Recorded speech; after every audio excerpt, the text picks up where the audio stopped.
My eighth grade English teacher was a woman named Mrs. Keppel. I had spent much of the seventh grade dealing with a severe and life-threatening kidney illness. I had spent much of the time in the hospital. My medication dried out my lips, and so I licked them constantly, and as a result, I had a big chapped ring around them. My illness was expensive, and my parents had to save money in whatever way they could. And so when it came time for me to buy my yearly glasses before the school year started, my mother said that I needed to buy an on-sale pair. The glasses I got were teardrop frames, bright blue with rhinestones in the corners. I hated them. I was embarrassed by both my red mouth and my big blue glasses. In class, I sat low in my chair, I hid behind my books, and I did not ask questions. One day, as I was leaving class, Mrs. Keppel asked me to come in at the end of the day. I thought I was in trouble, and I dreaded having to tell my parents what I had done wrong. My mother and father were old school. Get in trouble at home, twice in trouble at home, they said. I had heard this phrase many times, and I had avoided trouble because my parents had enough on their plates with my illness. So with a heavy heart, I went into Mrs. Keppel's room. I sat in the chair next to her desk and waited in fear. She came into the room and she said, "Why don't you speak up in class? You have many ideas and I would like to hear them." I was stunned. She wanted to hear my ideas. I wasn't in trouble. We began to talk. Mrs. Keppel had about 30 plants across a ledge and the windows at the end of her room. She asked me to stay after school once a week and water, prune, and care for these plants. While we gardened each week, we talked. She listened to me. She gave me the best present I have ever received, a tube of chapstick. She explained how it could help me with my chapped lips, and to this day I have chapstick in my pockets, my purses, my desk drawer, and in the console of my car. Mrs. Keppel gave confidence to an awkward girl. At the end of my eighth grade year, she encouraged me to enter a public speaking contest. I did not win. She said, "You did not project beyond the second row. You will do better next year." I did. In the ninth grade, I won the contest. Mrs. Keppel gave me both the velvet and sandpaper of good relationships. Mrs. Keppel changed my life. When her husband was appointed to the Kennedy administration's education department, which required that she leave our school and move to Washington, D.C., she gave me a Chinese jade plant, which we had cared for together. A full decade later, when I went to theological school to pursue my degree in ministry, I took that plant with me as a witness to Mrs. Keppel's faith in me. I never saw Mrs. Keppel again. I was changed by her respect. I was changed by her nurturing faith in me. I have tried to see the people I work with in the same way Mrs. Keppel saw me, as creatures who need nurture. She changed my life forever. Mrs. Keppel was my one. What I mean by her being my one is, quite simply, she cared enough about me to encourage me. By doing this, she changed my life.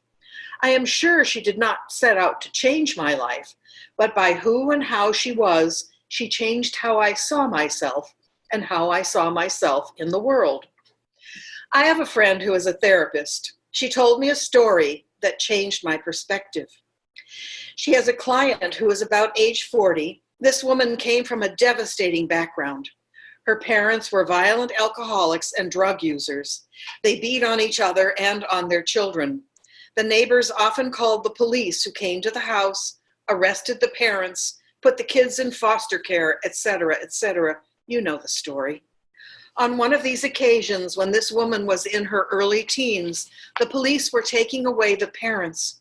She was sitting on the stairs, looking down on the scene, viewing it all between the spindles of the staircase. As the officer was leaving the house, he stopped, looked at her sitting on the stairs, and he walked up a couple of stairs and said to her, You know, you don't have to grow up to have this kind of life. You can make different choices. Then he left. She never saw him again. This officer may never have known it, but he changed this teenager's life. His words resonated deep in her being. She clung to his words. He was her one.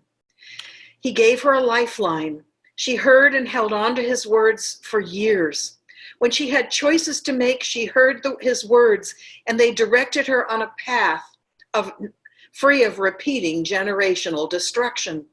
She is in her 40s now. She is in therapy.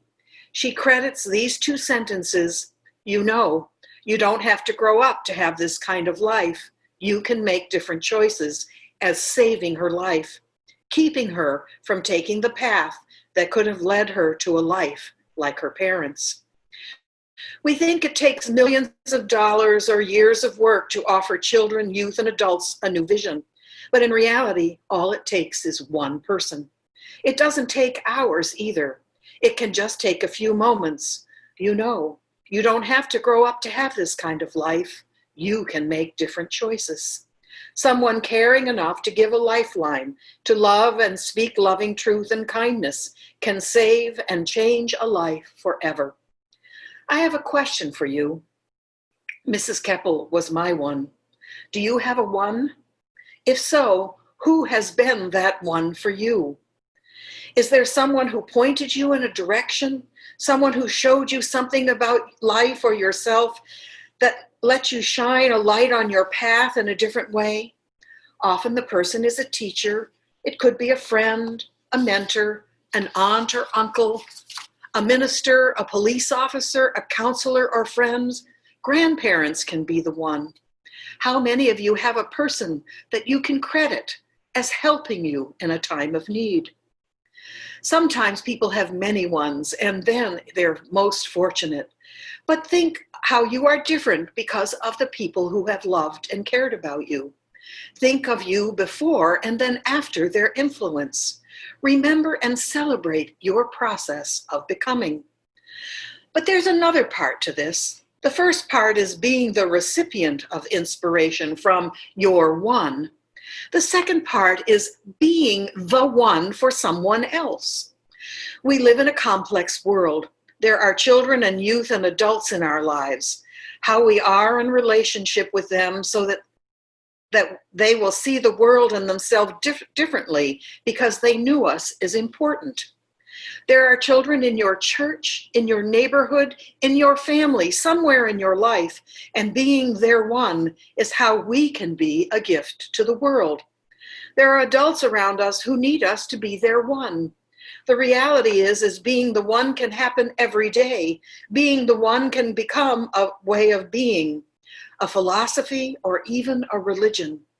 Jesus, the Buddha, Confucius, Mother Teresa, Mother Jones, we remember them because they behaved in new and confusing ways that pointed out a different path for living life. I think most of the time being the one is invisible, like the very important and inspiring leaders in the world, Gandhi, Rosa Parks, Martin Luther King Jr., Gloria Steinem. These folks go about their days and they may never know much of the time whether or if they are making a difference. They have all inspired us, and we know that they have been the one for somebody, maybe many somebodies. We do not have to be famous or have power to have an impact, a positive impact on others, however. Recently, I was watching America's Got Talent. A youth choir from Detroit was performing. As the kids walked on stage, the MC of the show, a man named Terry Crews, said, "I'm from Flint, Michigan, and I was just like these kids." The choir director was obviously loved and respected by the children in his choir. As this mostly Black youth choir performed, they brought down the house. Terry Crews went on to say, "I was like you. I'm here because someone believed in me. Everybody has a someone." And pointing to the choir members, he said to them, pointing to their choir director, "All it takes is one person to believe in a young man or a young woman for them to reach their dreams. You are that person." He told them the choir director was their one. Then Terry walked across the stage, down the steps, and pressed the golden buzzer. In that moment, Terry Crews became the one of every choir member as well as their choir director. As the golden pieces of paper floated from the sky, blanketing all the children, it was one of the most perfect symbols of simultaneously seeing and being the one. So, I would encourage us to recognize those who have been the one in our lives, and then to do our best to be the one for others. Being the one can be as simple as being kind to a stranger, saying hello to people as we move through each day, finding encouraging words when we see someone struggling, thanking someone for an everyday action. Most of us want to make a difference in the world. What we need to realize is that by being who we are and connecting to the people around us, this may make the largest difference we can possibly make in our world. Thank the one in your life by being the one to someone else whenever possible. This makes every day powerful, inspiring, and an endless adventure worth living. Amen, shalom, and blessed be.